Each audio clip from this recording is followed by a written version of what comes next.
कि अंजलि पांडे जी हमारे साथ लाइव जुड़ गए हैं बिहार से, क्योंकि बिहार की पूरी राजनीतिक हलचल की अपडेट अंजलि जी लगते हैं। नीतीश कुमार 2 दिन पहले बिहार से निकले थे, आज जो सांसद आए हैं उनके मन में क्या है, उन सांसदों में से अंजलि जी आप बताइए कौन कौन मंत्री बनना चाहता है, नीतीश कुमार किन किन लोगों को मंत्री बनाएंगे, कौन नीतीश कुमार के खास है, ये पूरी अपडेट दीजिए आप।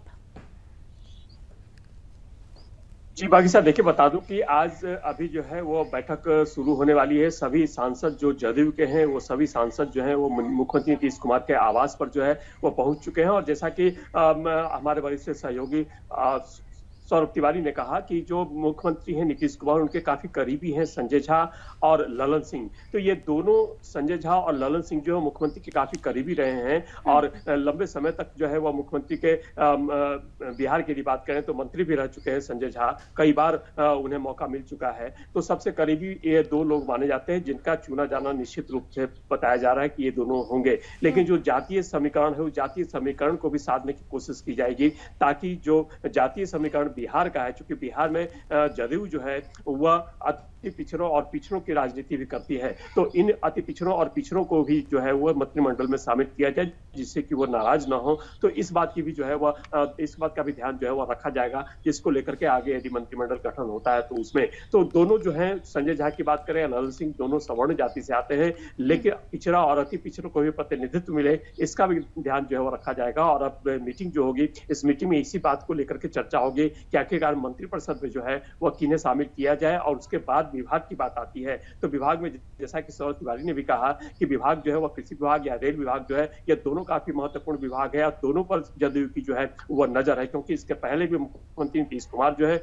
वह इन दोनों विभागों को संभाल चुके हैं, चाहे वो रेलवे मंत्रालय की बात करें या कृषि मंत्रालय की बात करें। तो इसीलिए बराबर पहले भी वो कई बार इन चीजों का जिक्र करते रहे कि वो जब रेलवे मंत्री थे तब उन्होंने किस तरह का काम किया, कृषि मंत्री के रूप में एनडीए के सहयोगी के रूप में किस तरह का काम किया, तो इसकी चर्चा वो बराबर करते थे। 2 विभाग जो है वो निश्चित रूप से 2 विभाग की मांग जो है वो होगी। लेकिन यदि देखा जाए तो जो विभागों की मांग की बात कही जा रही है उसे महज जदयू के जो नेता हैं उसे महज अफवाह बता रहे हैं और ये बात कर रहे हैं कि किसी भी तरह के विभाग की जो बात कही जा रही है, कोई डिमांड जो है वो नहीं रखा जा रहा है कि इसी विभाग का मंत्रिपरिषद जो है वह दिया जाए, इसी विभाग का मंत्री जो है वो बनाया जाए, जदयू के जिम्मे जो है वो दिया जाए। तो अब यह जदयू की जो मीटिंग हो रही है इस मीटिंग में सारी बातें तय होगी कि जदयू संसदीय बोर्ड के जो अध्यक्ष होंगे वो कौन होंगे, कौन नेता बनेंगे। और इसमें भी उम्मीद जताई जा रही है कि ललन सिंह का नाम जो है वो पहले आएगा और ललन सिंह जो है संसदीय दल के नेता जो है वो बन सकते हैं। तो अब ये देखने वाली बात होगी कि जो अभी बैठक चल रही है, अभी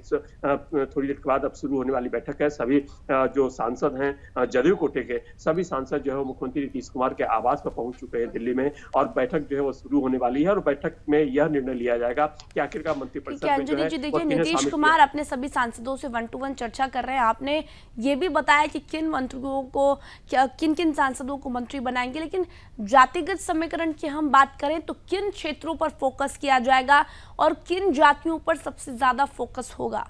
क्योंकि अभी विधानसभा चुनाव भी आएंगे। जी बाकी साहब निश्चित रूप से चूंकि 2025 में विधानसभा के चुनाव है और विधानसभा के चुनाव को भी ध्यान में रखते हुए दोनों, चाहे वह बीजेपी की बात करें या फिर जदयू की बात करें, दोनों मंत्रियों का जो है वो ख्याल रखेगी कि किस मंत्री को, किस जाति के मंत्री को जो है वो दिया जाए मंत्री पद, ताकि जो जातीय समीकरण है उसका बैलेंस जो है वो बना रहे। जातीय समीकरण जिस क्योंकि बिहार में देखें तो जातीय जनगणना, जातीय आधारित जनगणना जो है वह हुई थी, इसको लेकर के जो यहाँ पर जातीय गणना है उस जातीय सर्वेक्षण को लेकर के जो सामने आंकड़े आए थे उसके आधार पर देखें तो कई ऐसी जातियां हैं जिन्हें अब मंत्रिपरिषद में जो है वो जगह मिल सकती है। यदि जदयू की बात करें तो जदयू के जैसे मैंने कहा कि सवर्ण में 2 लोग हैं और पिछड़ा और अति पिछड़ा की बात आती है तो पिछड़ा और अति पिछड़ा से कौन आएंगे, चूंकि रामनाथ ठाकुर जो है वो राज्यसभा से सांसद हैं और कर्पूरी ठाकुर जिन्हें अभी हाल ही में भारत रत्न केंद्र सरकार द्वारा दिया गया है उनके बेटे हैं जो राजनीति में हैं। तो अब यह अति पिछड़ों और पिछड़ों में किन्हें सीट मिल जाती है, किन्हें मंत्रिपरिषद मिलता है, यह देखने वाली बात होगी। लेकिन वहीं दूसरी तरफ देखें तो बीजेपी जो है वह भी अपने वैश्य जो चूंकि बीजेपी में